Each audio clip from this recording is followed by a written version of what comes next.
আজ জামাত ইসলামের বিশাল সমাবেশ। গোটা বিশ্বের মুসলমান জাতির একটি চাওয়া, আল্লাহর আইন চাই, সৎ লোকের শাসন চাই।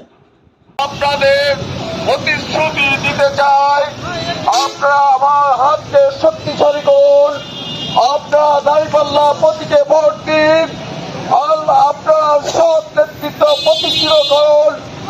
আমি আমার দল আপনাদের সামনে এই প্রতিশ্রুতি ব্যক্ত করছি, আমরা আপনাদের নেতা হব না, আমরা আপনাদের সেবক হব, আমরা আপনাদের ভাই হব ইনশাআল্লাহ।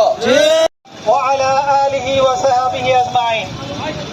আজকের এই হোন্ডা র্যালিতে আমাদের সামনে একটু আগেই বক্তব্য রাখলেন বাংলাদেশ জামাত ইসলামের ৬৯-২ বেড়া সুধানগরের আসনের সংগঠন কর্তৃক ঘোষিত নমিনি আমাদের ছোট ভাই কে হেসাবুদ্দিন। তিনি বললেন, আমরা বাংলাদেশকে একটি কল্যাণ রাষ্ট্র করতে চাই। সম্মানিত ভাইরা, বিপ্লবের পরে আপনারা দেখেছেন বাংলাদেশ জামাত ইসলামী সারা বাংলাদেশের জনগণের জান এবং মালের হেফাজত করেছে, ঠিক কিনা? আমরা আপনাদের কাছে আহ্বান জানাই, আমাদের পাবনা ২ আসনের প্রার্থী কে হেসাবুদ্দিন ভাইকে আপনারা ভোট দিয়ে নির্বাচিত করুন। আমরা ইনশাআল্লাহ তাআলা কথা দিচ্ছি, খলিফা ওমরের মতো এলাকা আমরা করতে পারবো ইনশাআল্লাহ। জাতি, ধর্ম, বর্ণ নির্বিশেষে বাংলাদেশের প্রত্যেকটা মানুষের জান আমাদের কাছে আমানত ইনশাআল্লাহ তাআলা। ইনশাআল্লাহ ধর্মের লোকজন কে পাহারা দিয়ে রাখার দায়িত্ব আমাদের ইনশাআল্লাহ। আমরা দুর্নীতিমুক্ত বাংলাদেশ গড়ার প্রত্যয়ে নেমেছি।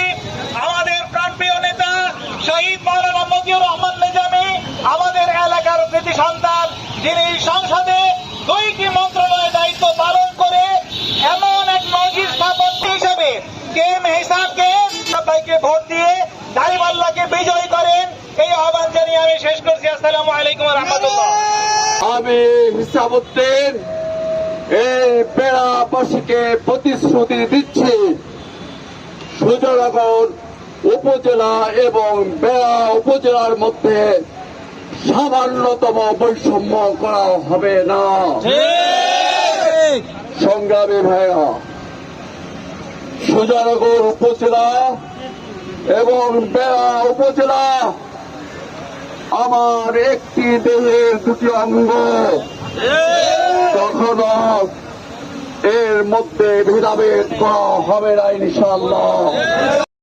পরিশেষে সবাইকে কোরআনের পথে আসার আহ্বান রইল।